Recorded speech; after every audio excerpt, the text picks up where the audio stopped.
सातवां स्कंध है। सातवें स्कंध में युति इसको स्कंध कहा गया है। परीक्षित ने प्रश्न किया सुखदेव जी महाराज से कि महाराज, भगवान को सब कहते हैं कि भगवान सम है। भगवान को क्या कहा जाता है? भगवान गीता में भी कहे हैं अर्जुन से कि समोहम सर्वभूतेषु न मे द्वेष्टेस्ति न प्रियः। मैं सब में सम हूं, न तो मेरा कोई द्वेषी है न कोई मेरा प्रिय है।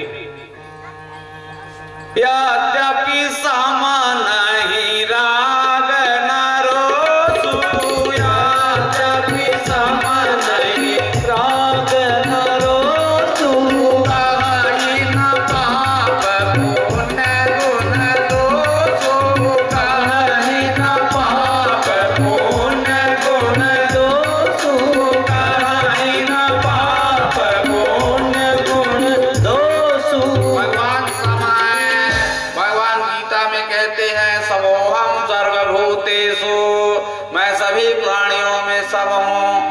तो फिर परीक्षित ने कहा सुखदेव जी महाराज से कि महाराज, जब भगवान सम हैं तो फिर भगवान दैत्यों को मारते क्यों हैं? देवताओं का पक्ष क्यों लेते हैं? जब बड़े सावधानी सुनिएगा, समझिएगा इस बात को। भगवान जब सम है तो दैत्यों को मारते क्यों हैं? देवताओं का पक्ष क्यों लेते हैं? तो सुखदेव जी महाराज ने कहा कि देखो, भगवान के क्रिया में भले विषमता दिखाई दे, लेकिन भगवान के कृपा में विषमता नहीं होती। बात समझ में आ रही? क्रिया में भले विषमता हो, कृपा में विषमता नहीं होती। ये सारा संसार भगवान का शरीर है, ये ब्रह्मांड। तो सब जितने संसार के लोग हैं वो भी शरीर के अंदर है भगवान के। अर्जुन ने देखा भी था भगवान के अंदर सबको, है ना? भगवान ने कहा देखो सबको मेरे ही अंदर।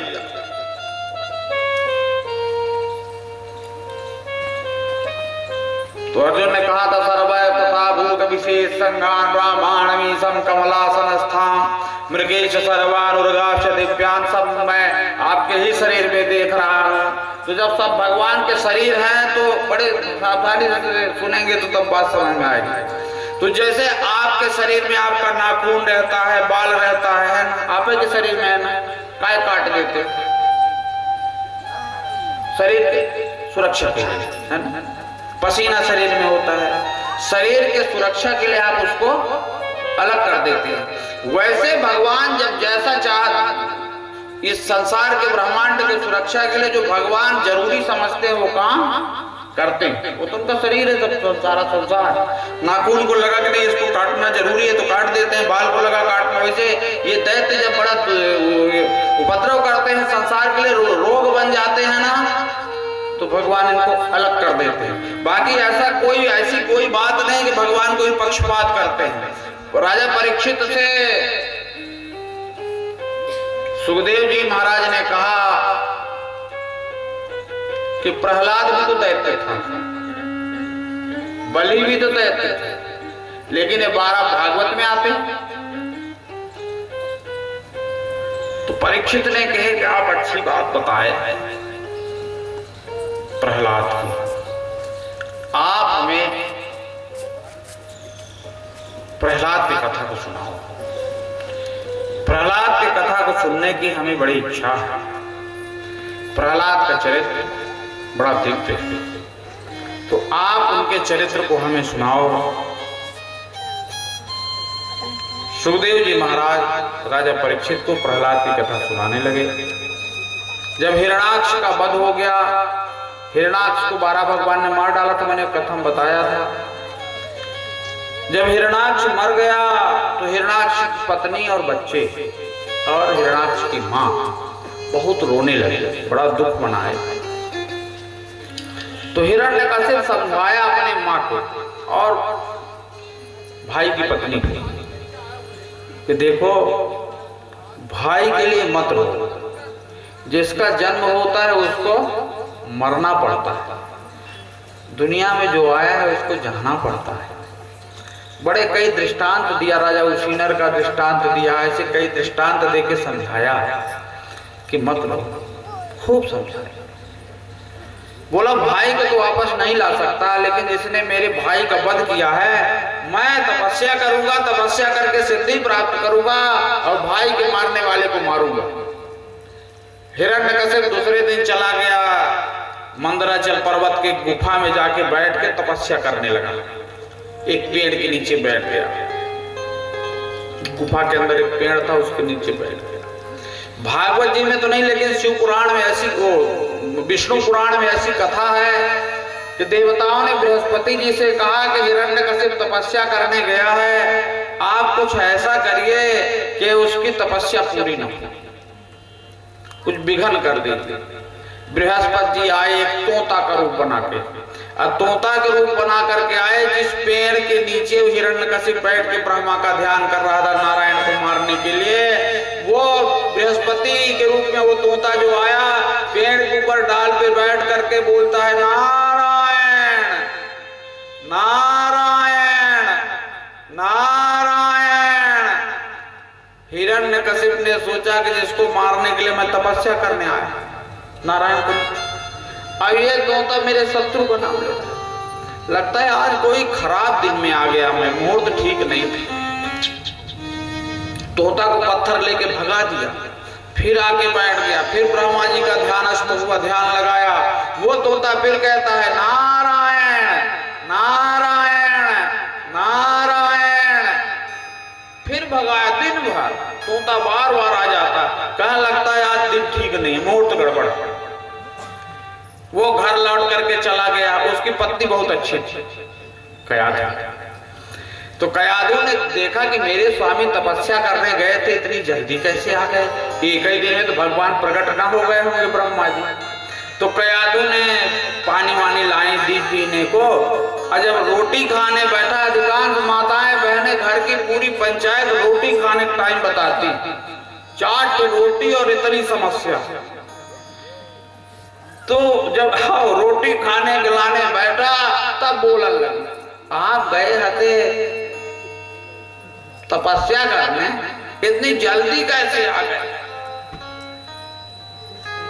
ब्रह्मा जी दर्शन दे देगा, बोले नहीं, तो फिर काहे आ गए? अरे बोले प्रिय, मैं गया, जाके ध्यान लगाया, एक तोता आ गया और वो ऊपर बैठ करके डाल के ऊपर बोलने लगा नारायण नारायण नारायण। कयाधु ने सोचा कि मेरे स्वामी के मुंह से कभी नारायण नहीं। वाह, आज ये नारायण बोल रहे हैं। अगर कहीं मैं इनसे 108 बार नारायण कहलवा लो तो इनको कल्याण हो जाए, लेकिन अगर कहती हूँ कि नारायण नारायण चलो करो तो मूड काट लेंगे मेरा, इतने क्रोधित हो जाते हैं बात बात में। इनसे तो घुमा फिरा के करवाना पड़ेगा, इनको पता भी न चले और काम हो जाए। तो देखिए उसकी युक्ति कयाधु की। कयाधु ने कहा स्वामी मैं नहीं मानती, मुश्किल है, तोता कभी नारायण नारायण कर ही नहीं सकता। अब वो 108 बार कहलवाना चाहते, नहीं प्रिय वो नारायण नारायण करता था, अब तो थोड़ा गर्म पड़ गया तो फिर ठंडी हो, थोड़ी देर बाद बोली, फिर वो भोजन लाके कुछ परोसे और बोले सही में आप बताते थे नारायण नारायण करता था? हाँ करता था ना। फिर थोड़ी देर बाद मेरे को कुछ विश्वास लग नहीं रहा, तोता कैसे नारायण नारायण करेगा? जोर से चिल्लाया कि नहीं करता था नारायण नारायण। अब भोजन वोजन हो गया, शयन करने में विश्राम करने के लिए गया तो कयाधु जाके पांव दबाने लगी। और कयाधु ने कहा कि स्वामी आपको कोई तोता नारायण की बात बता रहे थे कि गए और कोई तोता वोता आ गया और सही में नारायण नारायण करता था? बोले हाँ प्रिय करता था वो नारायण नारायण। तो कहा कि बस नारायण नारायण भर करता था कि और कुछ बोलता था? तो कहने लगा कि तोता कहता था श्रीमन नारायण नारायण नारायण, श्रीमन नारायण नारायण नारायण, श्रीमन नारायण नारायण नारायण, श्रीमन नारायण नारायण नारायण, श्रीमन नारायण नारायण नारायण, श्रीमन नारायण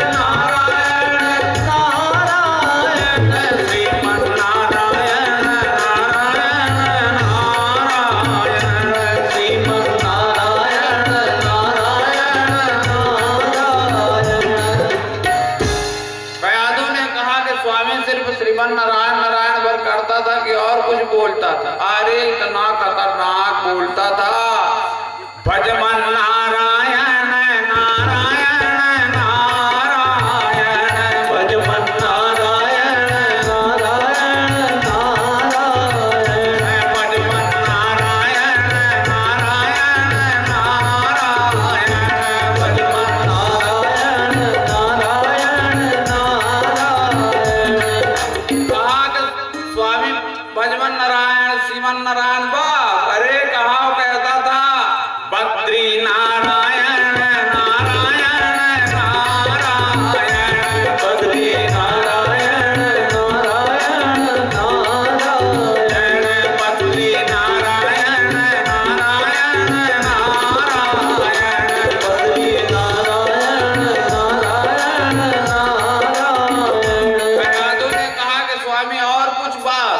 अरे बोले बोलता था लक्ष्मी नारायण नारायण नारायण, लक्ष्मी नारायण नारायण नारायण, लक्ष्मी नारायण नारायण नारायण, लक्ष्मी नारायण नारायण नारायण। कयाधु ने अपने पति से 108 बार नारायण कहलवाया। इसके बाद गर्भाधान हुआ तो उसके गर्भ में प्रहलाद जी आ गए, जो पूर्व जन्म में सोम शर्मा नामक एक ब्राह्मण थे। दूसरे दिन हिरण्यकशिप फिर तपस्या करने गया। देवता लोग बृहस्पति जी के पास फिर गए कि जाओ कुछ करो। बृहस्पति जी ने कहा कि देखो, हिरण्यकशिप का दृढ़ निश्चय है, उसका संकल्प बल बहुत मजबूत है। हम कितने बार भी विघ्न करें, लेकिन जब उसका संकल्प बल मजबूत है तो अपने उसका जो लक्ष्य है वो अपने लक्ष्य को हासिल करके ही मानेगा। करने दो उसको तपस्या। हिरण्यकशिप जब तपस्या करने चला गया, देवताओं को पता चल गया कि कयाधु गर्भवती है। तो जैसे हिरण्यकशिप हमें बड़ा कष्ट देता है, बड़ा दुख देता है, बड़ा प्रताड़ित करता है, जब इसकी संतान होगी तो वो भी हमें प्रताड़ित करेगा। तो एक काम करें, इसको ले जाएंगे और जब संतान पैदा होगी तो उसको मार देंगे। तो कयाधु को अपहरण करके ले जा रहे थे देवता। तो रास्ते में नारद जी मिल गए। नारद जी ने कहा कि कहाँ इसको लेके जा रहे हैं? बोले इसके पेट में बालक है, जब ये बालक पैदा होगा, जैसे हिरण्यकशिप हमें बड़ा कष्ट देता है वैसे ही बालक भी कष्ट देगा, इसलिए हम इसको मारेंगे। अरे बोले छोड़ो छोड़ो इसको, अरे इसके गर्भ में भगवान का भक्त पल रहा है, छोड़ दो इसको, छोड़ दिया। नारद जी ले गए कयाधु को आश्रम। गोदोहन में जितना समय लगता है उतने में नारद जी को घूम फिर के आ जाए। जितना उनको घूमना फिरना रहता है उतने टाइम में घूम लेते। आके कयाधु को सुनाते क्या? नवधा भक्ति, भागवत जी की जो नवधा भक्ति है। श्रवणम कीर्तनम विष्णु स्मरणम पाद सेवना अर्चनम वंदनम दास्य मात्म सख्य निवेदना। ये नवधा भक्ति सुनाते। पहली भक्ति क्या है? यही सुनना जो आप सुन रहे हो, श्रवणम पे पहली भक्ति। तो श्रवणम, फिर जब पहली भक्ति होगी दूसरी अपने आप आ जाएगी। कीर्तनम, अभी कीर्तन हुए ना, तो दूसरी अपने आप आ जाती है। कीर्तन होगा तो स्मरण भी होगा, भगवान का स्मरणम। फिर धीरे धीरे स्मरण होगा तो लगेगा कुछ सेवा भी कर लें, तो पाद सेवनम, भगवान के चरणों की सेवा। अर्चनम, पूजा पाठ। वंदनम, वंदन। दास्य भाव, सख्य भाव, आत्मनिवेदन। तो एक धीरे धीरे क्रमशः एक आ जाए तो सीढ़ी है, फिर दूसरी आने लगती। तो ये नवधा भक्ति सुनाते कयाधु को। तो कयाधु, लंबी चर्चा होती तो कयाधु सो जाता, लेकिन वो गर्भस्थ शिशु बड़े ध्यान से सुनता। बालक जब माँ के गर्भ में रहता है, जब वो उसके अंदर चेष्टाएं आ जाती हैं गर्भ के अंदर, तो बाहर की जो भी गतिविधियां होती हैं उसको महसूस करता है।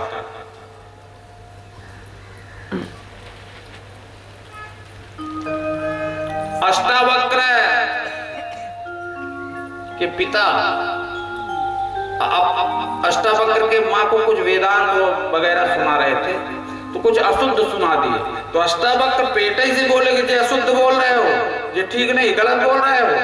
तो उन्होंने कहा जब पेटे से इतना ज्ञान बखार रहा है तो बाहर आएगा तो क्या करेगा, तो श्राप दे दे, जो 8 जगह टेढ़ा पैदा हो जाए। तो मत बताने का मेरा यह है कि महसूस करता अभिमन्यु और ये शास्त्र कहते हैं, विज्ञान भी कहता है। लक्षावेद का अभिमन्यु ने महसूस कर लिया, सुन लिया वो चक्रव्यूह का विभेदन का, प्रहलाद का है। इसीलिए जब पेट में माँ के बालक होना तो जरा अच्छे माहौल में रहना चाहिए।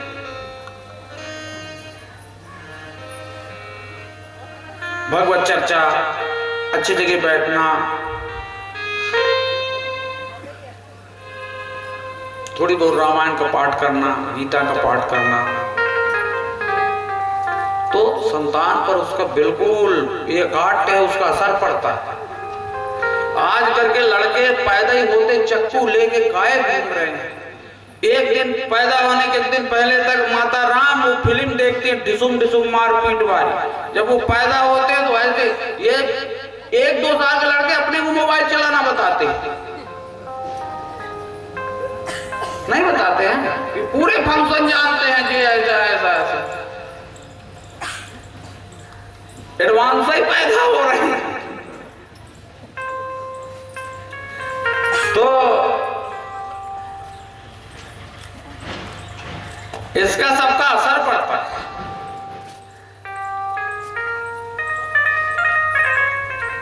कयाधु सो जाता, लेकिन वो गर्भस्थ शिशु बड़े ध्यान से नवधा भक्ति सुनता। हिरण्यकशिप ने 36,000 वर्ष तक तपस्या किया। हिरण्यकशिप के शरीर में पूरे बामी लग गए। बामी बोल वो दीमक का जो रहता है वो उसके ढंग गया पूरा। 36,000 वर्ष तपस्या किया। पहले आदमी बहुत जीते थे, सतयुग में 1 लाख वर्ष, फिर त्रेता में 1 शून्य कम कर दिए तो तब 1000 वर्ष, फिर द्वापर में 1 शून्य और कम कर दिए तो 1000 वर्ष, फिर कलयुग में 1 शून्य और कम कर दिए। अभी 1 शून्य और कम करने वाले हैं, संशोधन प्रस्ताव पर विचार चल रहा है।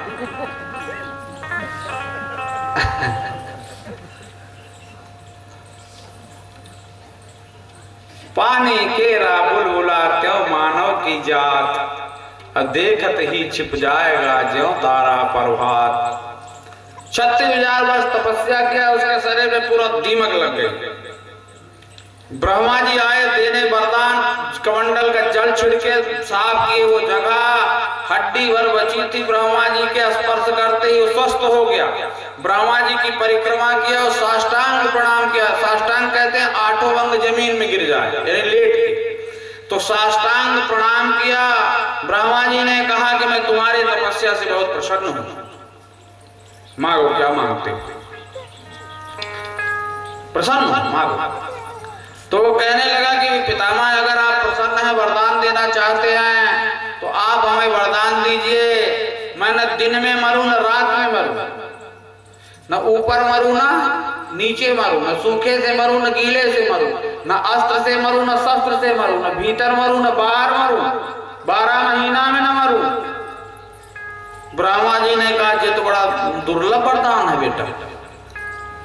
ताते में दुर्लभम पुंसाम यांत्रिणी से वरान मम, तथापि वितराम भंग वरान यद्यपि दुर्लभान। बेटा ये वरदान बड़ा दुर्लभ है, फिर भी तुमने बहुत कठिन तपस्या किया है, घोर तप किया है, इसलिए तथास्तु।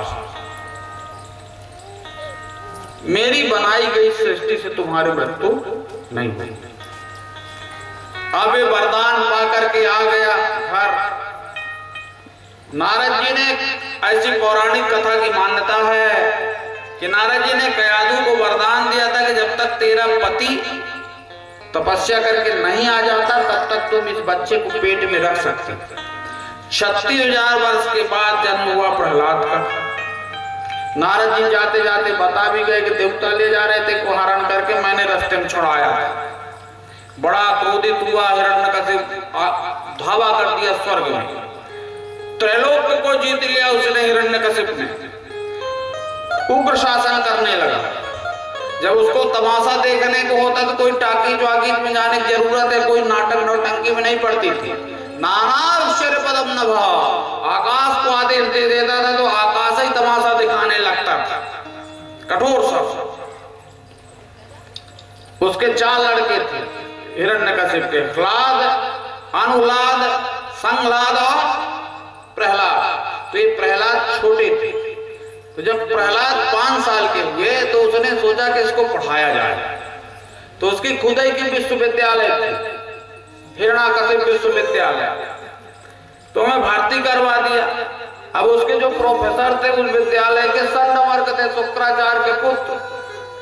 तो कहा कि इसको जरा अच्छे से पढ़ाने, हमने जो शिक्षा पद्धति लागू की है उसका शिक्षा देने। अब वो गुरु पढ़ाने लगे। देखिए, गुरु और शिक्षक में अंतर होता है। वो शिक्षक थे, हालांकि पर्याय में वही माना जाता है कि शिक्षक गुरु एक ही है। भौतिक जगत के जो ज्ञान उपलब्ध कराए वो शिक्षक है, जो आध्यात्मिक जगत का ज्ञान उपलब्ध कराए वो गुरु है।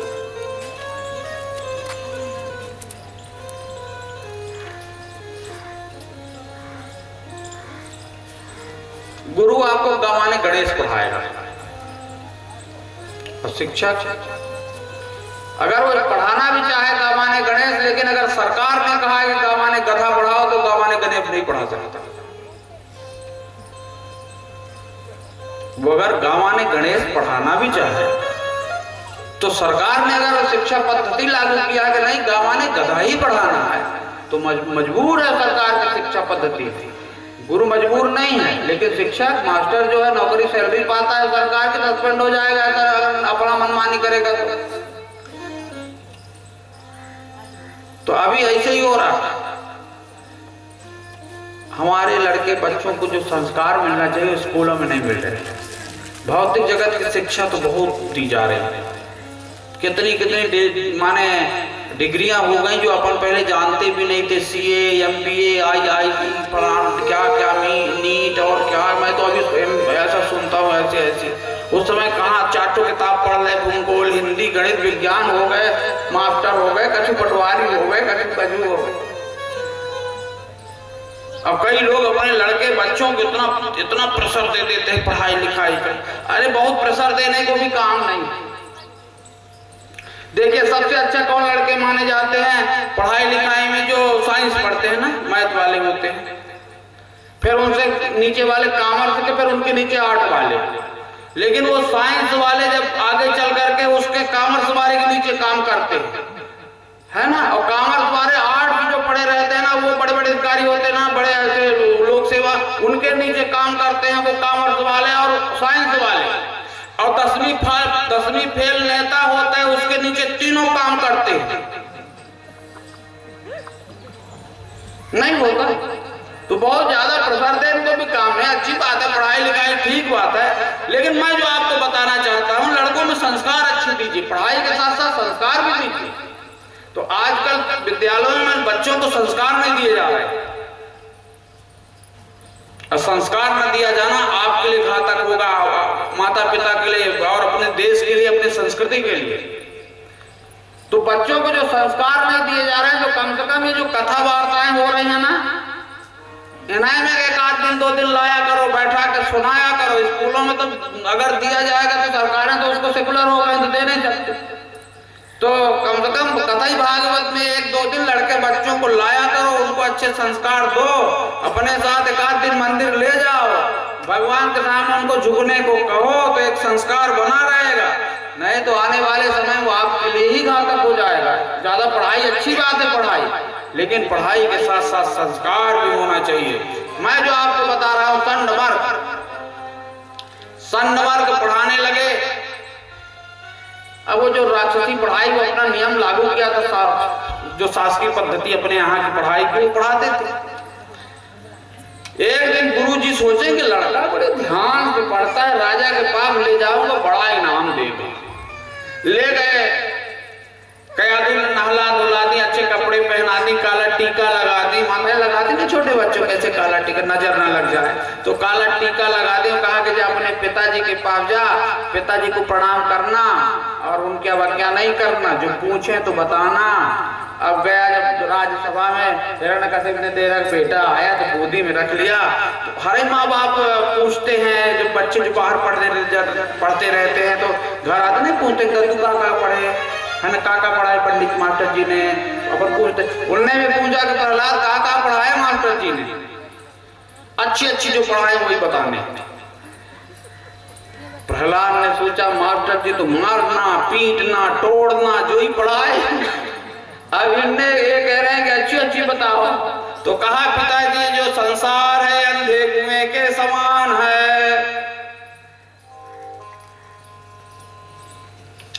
हेत्वात्मपातां गृहमान्धकूपम्, हेत्वात्मपातां गृहमान्धकूपम्, वनं गतो याध्विरमाश्रयेत। ये जो संसार है अंधे कुएं के समान है, इसलिए मनुष्य को चाहिए कि संसार का मोह छोड़ करके वनं गतम् हरि में आश्रयित, हरि का आश्रय ग्रहण करे, वन में जा करके। देखिए ये अंधा कुआं क्या है, ये संसार अंधा कुआं, तो अंधा कुआं क्या है समझना। एक गांव का कुआं होता है और एक जंगल का कुआं होता है। गांव के कुआं में आप गिर जाओ, जोर से चिल्लाओ तो हो सकता है उधर कोई खेत ओत में हो या रास्ते से निकलता हो तो आपको निकाल लेगा। और जंगल के कुआं में गिर गया चिल्लाए, निकलना भी चाहो अपने से तो जो पहले से गिरे हुए हैं ना वो टांग पकड़ के खींचेंगे, हम तो मर रहे हैं तू काहे जा रहा है बाहर, हम मर रहे हैं तू भी मर। वैसे ही अगर कोई भगवान की ओर जाना भी चाहे, जैसे दादा कोई सयाना आदमी मर रहा है और जब मरने का होता है तो सब रिश्तेदार आ जाते हैं 10-20। अब कोई कहता है गीता पढ़ो, इनको गीता सुनाओ, लेकिन वो रिश्तेदार जब सुनने कहे दादा पहचाने का कौन आऊं, मौसा जी पहचाने का, जिनको देख करके तो पूरा कलेजा जल जाता था, मरने समय भी याद दिलाने आ गए, अरे अब तो शांति से मरन दो। तो वो नहीं निकलने, अगर गीता सुनना भी चाहे ना, राम राम करना भी चाहे, तो जब रिश्तेदार करने दे तब ना।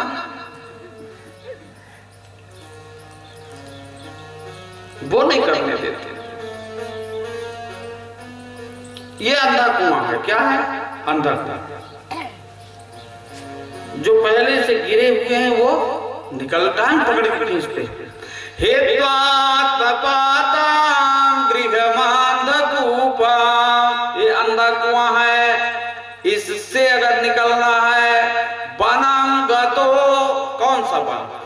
आज तो बन ही नहीं रह गया दुनिया में, कहीं सब काट डाले, जंगल ही खत्म, कौन सा वन? बन जाने का काम भी नहीं। वनम वृंदावनम गता, वन यानी वृंदावन। कौन वृंदावन? वो भी वृंदावन नहीं, जाना चाहिए वो वृंदावन, लेकिन उस वृंदावन से अच्छा है, वृंदा कहते हैं भक्ति का वन, वृंदावन यानी हृदय में जरा भक्ति ले आइए, श्रद्धा ले आइए, विश्वास ले आइए। अंधे कुआं से निकलना है, छुटकारा पाना है, तो वनम गतम यानी भक्ति धारण करिए, और हरिम वनम गतम याध्विरमाश्रयेत, और हरि के चरणों का आश्रय ग्रहण करिए, नारायण के चरणों का आश्रय ग्रहण करिए। हिरण्यकशिप बड़ा नाराज हुआ, ये क्या पढ़ा दिया? लगता है कि कुछ नारायण के दूत इसके विद्यालय में कोई रहता है। अरे ये मेरे शत्रु का नाम ले रहा है, संडवार को बुलाया कि इसको ले जाओ, ये क्या पढ़ रहा है? दोबारा ऐसी गलती नहीं होना चाहिए, ले जाओ इसको। अब वो गुरु बेचारे बड़े डरते डरते लेकर के गए। 4 महीना के बाद फिर लेकर के आए, कहा कि चलो घर चला तुम्हारे। राजा ने बुलाया है, लेके गए। हिरण्यकशिप ने फिर कहा कि बेटा आ गए पढ़ के? बोले हाँ पिताजी। अच्छा तो इस बार क्या पढ़ा है? अच्छी अच्छी बात बताने, जो खूब अच्छी बात। तो कहा कि वे फिर अच्छी पूछने लगे। गुरुजी फिर मारना पीटना तोड़ना पड़ाए, अजय अच्छी अच्छी बात पूछ रहे। तो कहा पिताजी इस बार मैं आपको 9 चीजें बताऊंगा। तो हिरण्यकशिप ने सोचा कि शायद कोई 9 राजनीति पढ़ाया हो तो बताने वाला हो। तो कहा कि हाँ बता कौन क्या क्या पढ़ के आया। तो कहा कि श्रवणम कीर्तनम विष्णु स्मरणम पाद सेवनम अवर्चनम वंदनम दास्य मात्म सख्य निवेदना। भगवान के प्राप्त करने के, नारायण के प्राप्त करने के ये 9 साधन हैं।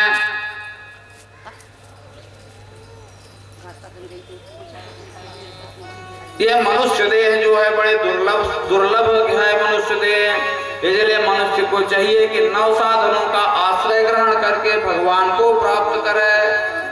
उठा के पटक दिया, ये का पढ़ा दिया।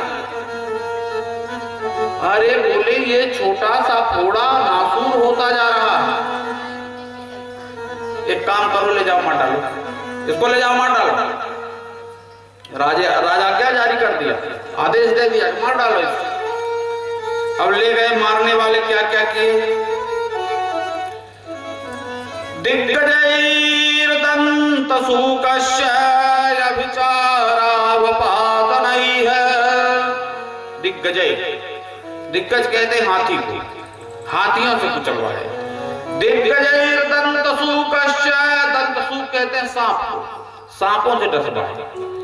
दिग्गजैर्दंत सूकस्य अभिचारावपातनैः, मारण विद्वेषण करवाए। जो कई लोग मारण वारण करते हैं ना, विचार कर्म करने वाले, कौल कर्म करने वाले, तांत्रिक वांत्रिक, वो सब करवाए। कुछ नहीं हुआ। माया सन्निरोधस्य गरदानैर्भोजनैः, सारा उपाय कर दिया, पहाड़ों से गिरवा दिया, कुछ नहीं हुआ। देखिए जितने तारे गगन में उतने शत्रु होय, अजाप कृपा रघुनाथ की बाल न बाका होय। जिस पर भगवान हरि मारे तो राखे कौन, हरि राखे तो मारे कौन। हिरण्यकशिप की एक बहन थी, भागवत जी में तो ऐसी कथा नहीं लेकिन पुराणांतर ऐसी कथा है। उसकी एक बहन थी सिंहिका, उसको वरदान था कि जिसको मैं गोदी में लेके बैठूंगी वो राख जल के राख हो जाएगा, मेरे को कुछ नहीं हो। सिंहिका ने कहा हिरण्यकशिप से कि भैया मेरी मदद लो, मैं इसको गोदी में लेके बैठूंगी अभी जल जाएगा। तो हिरण्यकशिप ने कहा कि बहन ठीक है, करो कुछ उपाय, वहीं चढ़ा दो भाई, कोई मेरे लग गओ कहीं नाक वाक आंख वाक में। तो इतने बड़े बड़े फूल रहते हैं हाइब्रिड के, वो पीछे हो तो बड़ी कठिन है डगरपन भटकी।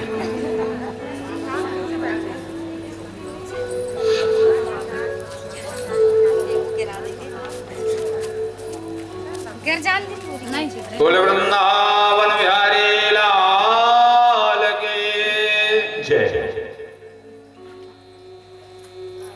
भैया मेरी मदद लो, अभी जल के राख हो जाएगा।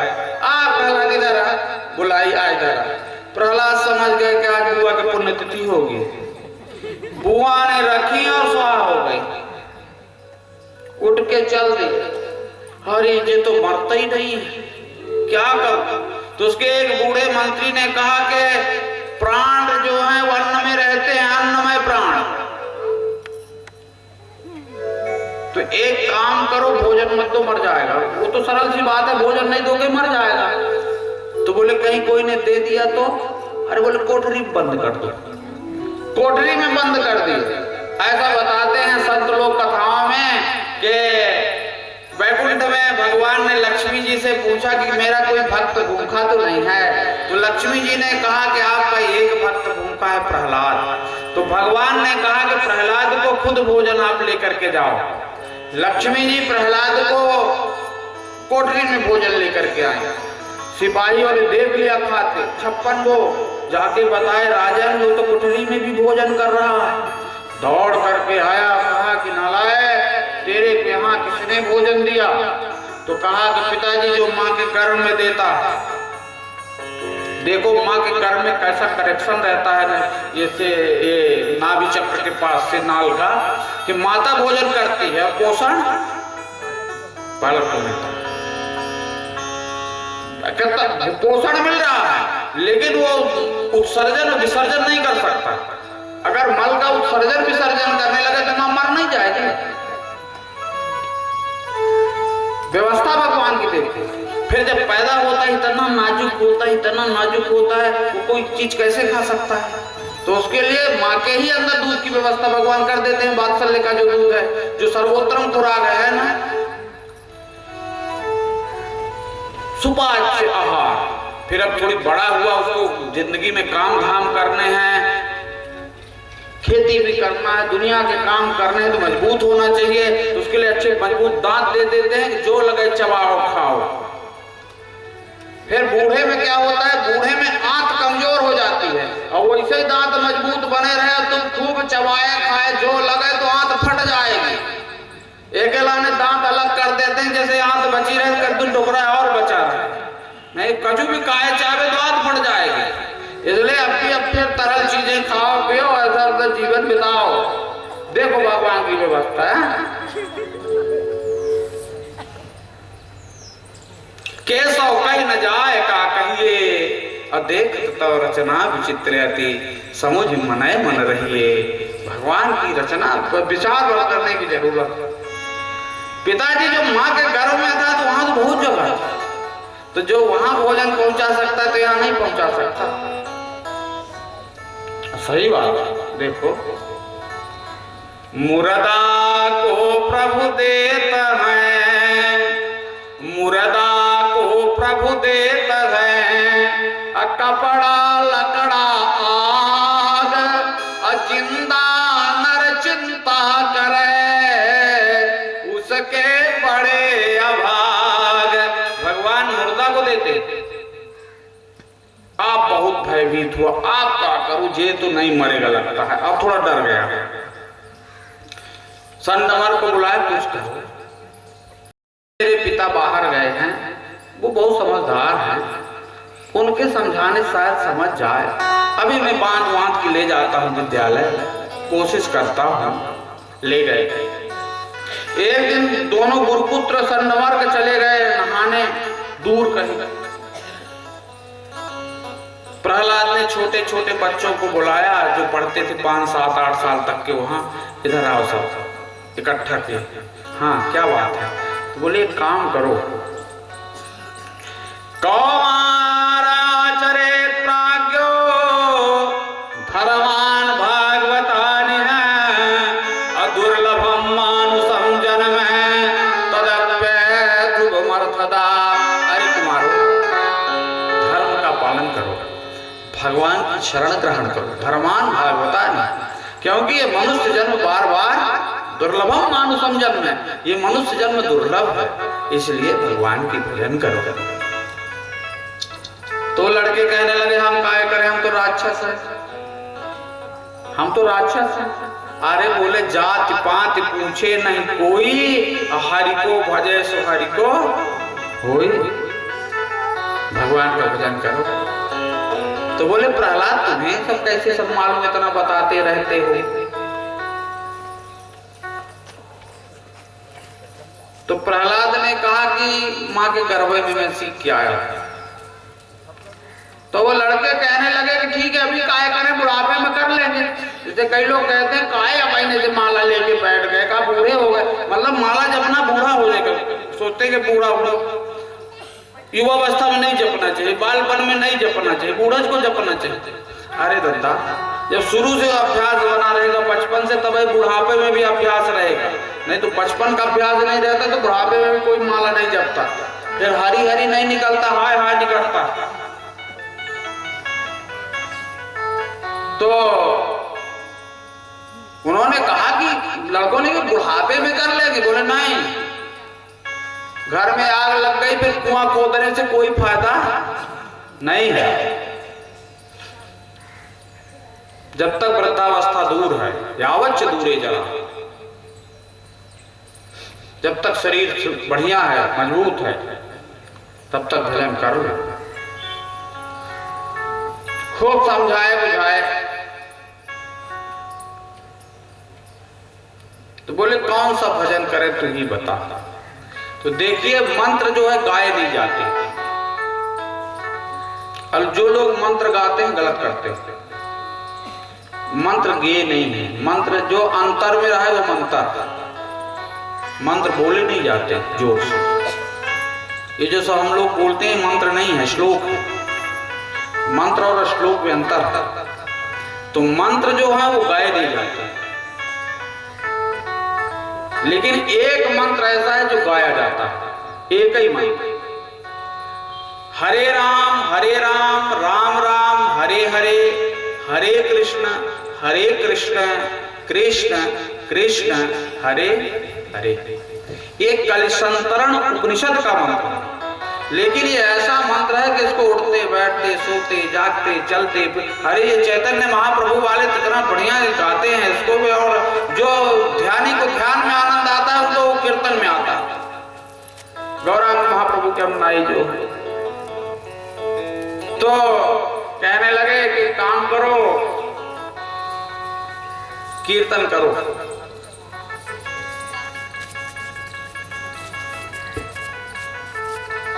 तो बालक कीर्तन करने लगे, बोले ऐसे नहीं, ताली बजा के करो।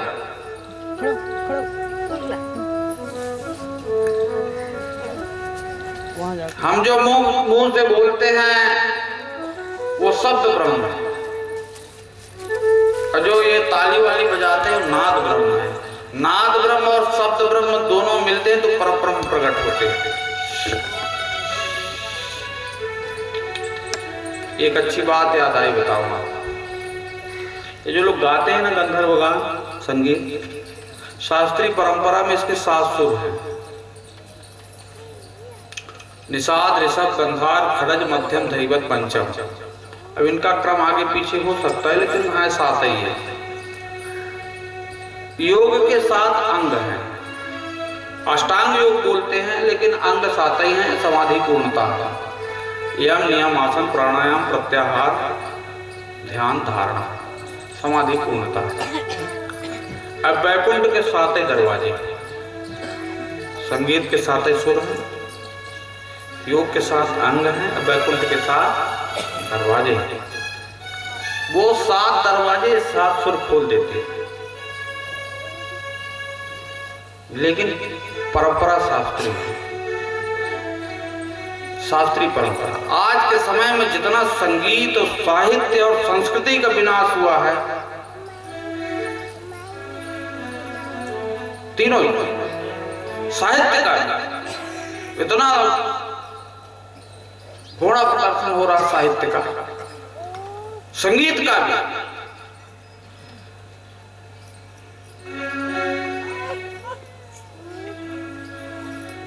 वो मैं कहा वहाँ भागवत में गया था, जाते वो कैसेट लगाया, कब लगाया था, ये विश्वकर्मा जी थे, वो लड़का भोला क्या कर रहा है, नाच टनाटन, तो भोला नाचे टनाटन, हमें बंद कर, और जब तक मैं रहूंगा तो बंद लगाने जी कैसेट। मैं जहाँ रहता हूँ भागवत में नहीं लगाने देता, गुजिया को निशान है, इतने मैंने टुच्चे हैं, गणेश जी गुजिया नहीं मिल रही उनको गणेश जी को।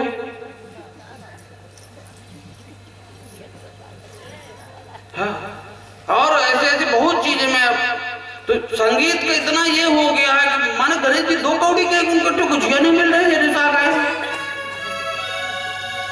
भोले नाचे, अरे भोला नाचेगा तो प्रलय हो जाएगी, वो जब नाचता है तो तांडव करते हैं और प्रलय हो जाती है। तो जितना साहित्य का, संगीत का और संस्कृति का लोगों ने विनाश कर दिया, इतना उसका दुरुपयोग किए हैं, गंभीरता को उसके नष्ट कर दिए। शास्त्रीय परंपरा के जो संगीत है भगवान को प्राप्त करने का साधन है। बोले ताली बजाओ, ताली बजाना चाहिए, ताली ताल से बजाओगे तो गोपाल मिलेगा, माल भी मिलेगा और हाल भी अच्छा रहेगा। ताली है, और ऐसे हमारे शास्त्रों में ऐसा कहते हैं, और एक्यूप्रेशर चिकित्सा वाले कहते हैं कि अच्छा ताली ऐसे बजा बजा के खूब ऐसे भगवान के कीर्तन करो तो एक तो रेखाएं गड़बड़ है तो रेखाएं भी ठीक हो जाती हैं और कई बीमारियां भी ठीक हो जाती हैं, ऐसा एक्यूप्रेशर के चिकित्सा वाले कहते हैं। और रेखाएं भी ठीक हो जाती है अगर कुछ गड़बड़ है तो। अब वैसे भी देखो भोजन में, भोजन का महत्व किससे है? भोजन के लिए क्या जरूरी है?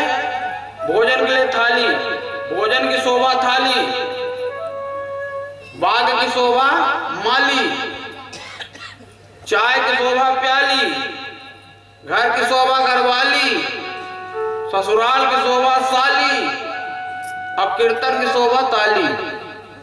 ताली बजा के ही कीर्तन करनी चाहिए। तो एक बोले कि काम करो, ताल से ताली बजाओ और कीर्तन करो, कौन सी? हरे राम राम राम हरे हरे, हरे कृष्ण कृष्ण कृष्ण हरे हरे। वो लड़के अभी मन खाली था उनका, लड़कों का खाली कैसे थी, जब प्रहलाद कीर्तन कराने लगे तो पूरे तन्मयता से लगे कीर्तन में। हरे राम राम राम हरे हरे, हरे कृष्णा कृष्णा कृष्णा हरे हरे, हरे राम राम राम हरे हरे, हरे कृष्णा कृष्णा कृष्णा हरे हरे, हरे कृष्णा कृष्णा कृष्णा हरे हरे, हरे कृष्णा कृष्णा कृष्णा हरे हरे।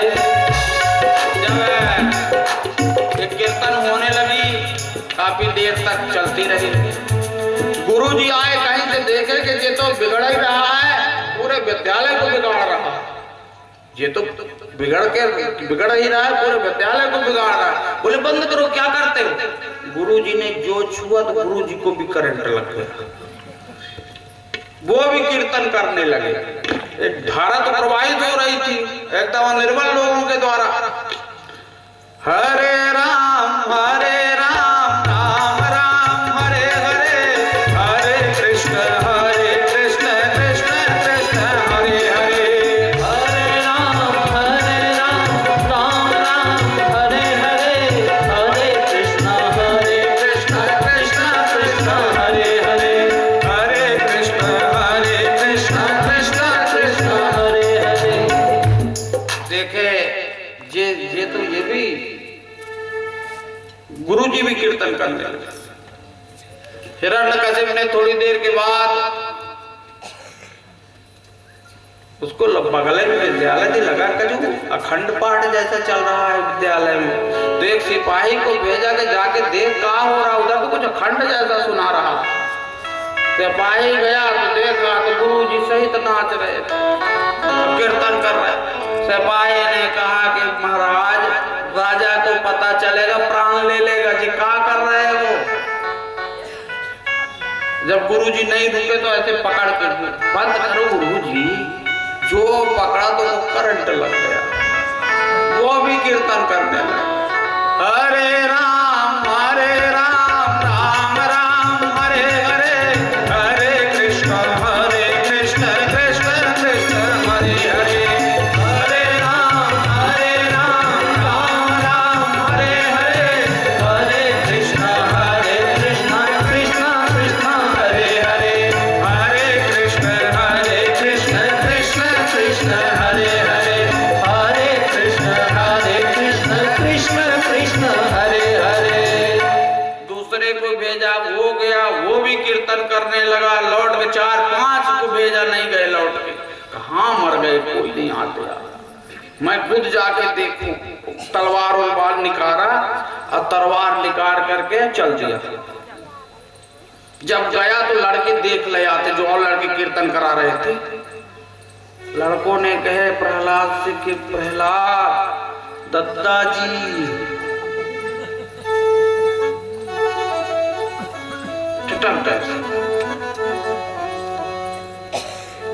प्रहलाद ने देखा हिरण्यकशिप, पिताजी प्रणाम। कहा तू मेरे को प्रणाम बहुत करता है, बस मेरी बात नहीं मानता। बस प्रणाम से तो चूकता नहीं थी, लेकिन तू मेरी बात नहीं मानता। एक बात बता, आज फैसला हो जाए। जिस भगवान को तू रोज बताता रहता है, जपता रहता है, बता कहां है? आप जपता रहता है और चिल्लाता रहता, बता कहां है? तो कहा पिताजी कहां नहीं। तब प्रहलाद सभा में बोला, भेद भाव मन का सब खोला, पिता नहीं ऐसे को ठाहर, जह न विराजत श्री नरनाहर। हरि व्यापक सर्वत्र समाना, हरि व्यापक सर्वत्र समाना, प्रेम से प्रगट होहि मैं जाना, प्रेम से प्रगट होहि मैं जाना, प्रेम से प्रगट होहि मैं जाना। ऐसी कोई जगह नहीं है जहां मेरे भगवान ना हो। अच्छा, ये खंभा में, एक खंभा था काठ का बड़ा, तो बोले जे खंभा में, तो कहा पिताजी ये खंभे में भी भगवान है। हिरण्यकशिप ने बड़े जोर से उस खंभे में घूंसा मारा, उस काट के खंभे से नरसिंह भगवान प्रकट हो गए। मुल्तान में प्रकट हुए थे। मुल्तान अभी पंजाब में, वो शायद पाकिस्तान में चला गया है। मुल्तान प्रदेश, जहां मुल्तानी मिट्टी मिलती है।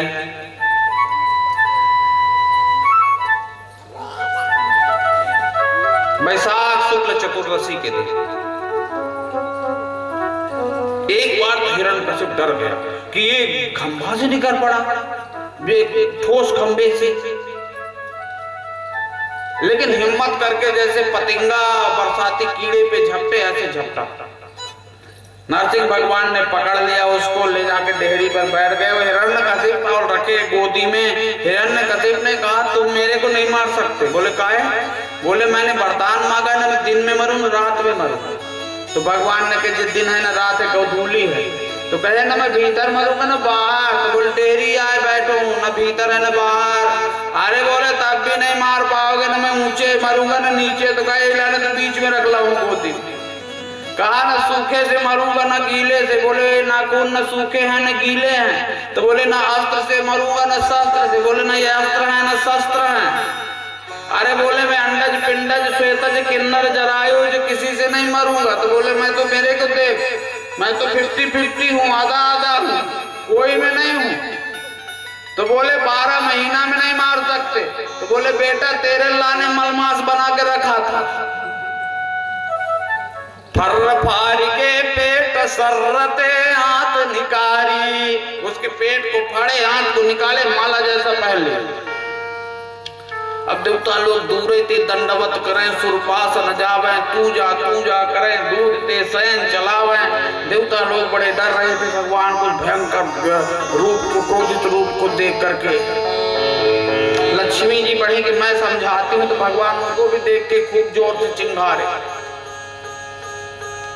हरि चिंगारे श्रीधरी, अभगी लौटिया ही तही, थर थर कांपय पुनिक है, ये मेरे दुल्हा नहीं, ये मेरे पति देव नहीं। भागी वहां से, किसी की हिम्मत ना पड़े। तो देवताओं ने प्रहलाद से कहा तुम ही जाओ प्रहलाद। तो प्रहलाद गए भगवान के पास। जैसे भगवान ने गोदी उठा लिया प्रहलाद को, और जैसे गैया अपने नवजात बछड़े को स्नेह देती है वात्सल्य का, ऐसा स्नेह हाथ फेरने लगे उसके ऊपर। प्रहलाद के बड़ा स्नेह दिए भगवान ने। कहा प्रहलाद मेरे भक्ति के कारण तुम्हें बड़ा दुख हुआ, तो प्रहलाद ने कहा नहीं प्रभु, ये तो आपकी अहेतु की कृपा है।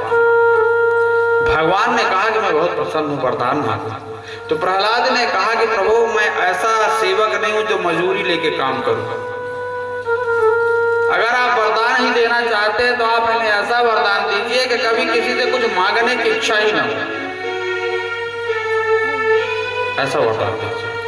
हाँ, मेरे पिता का दुर्मरण ना हो, दुर्गति ना हो, उत्तम गति मिले इनको। तो भगवान ने कहा प्रहलाद तेरे जैसे जिसके बेटे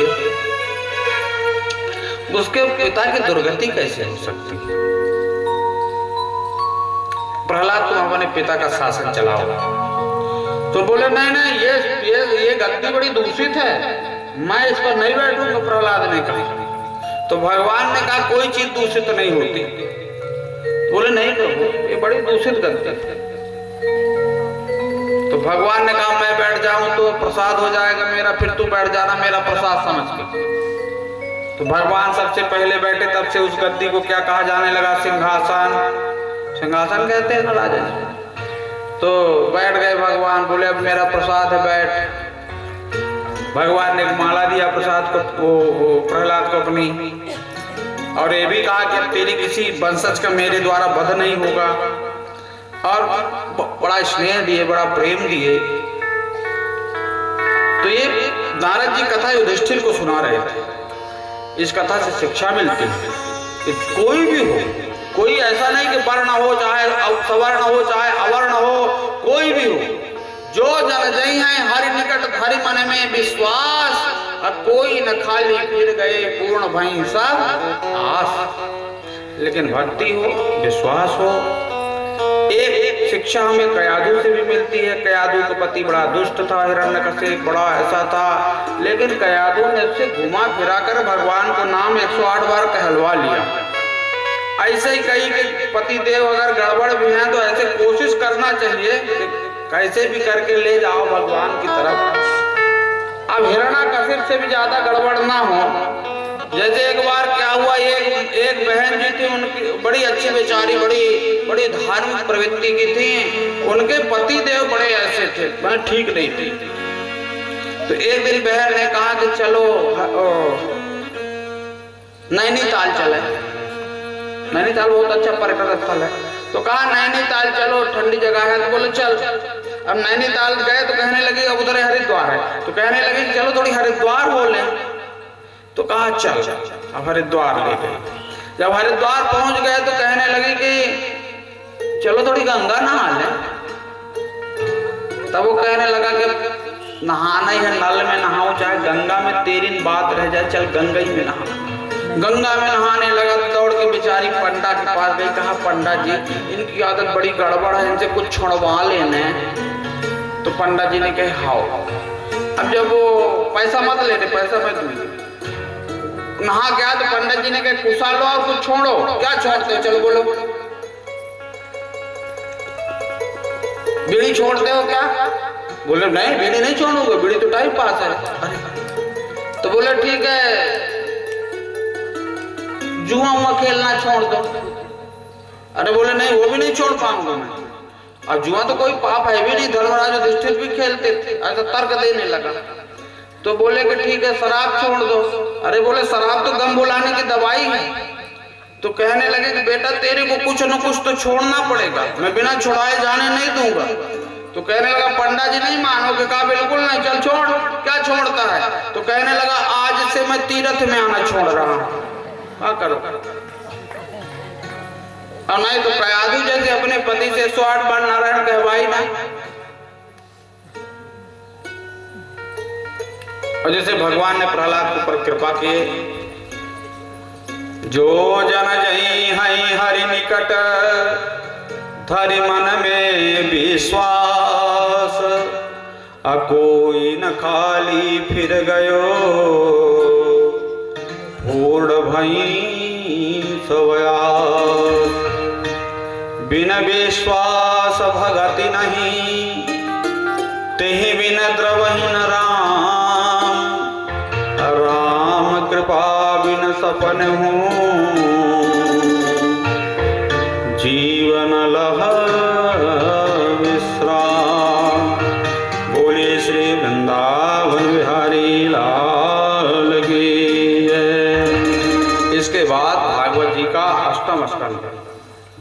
जी के अष्टम स्कंध में मनवंतर का वर्णन किया गया। उसमें सर्वप्रथम कथा स्वयं मनु की है। तपस्या करने के लिए गए थे,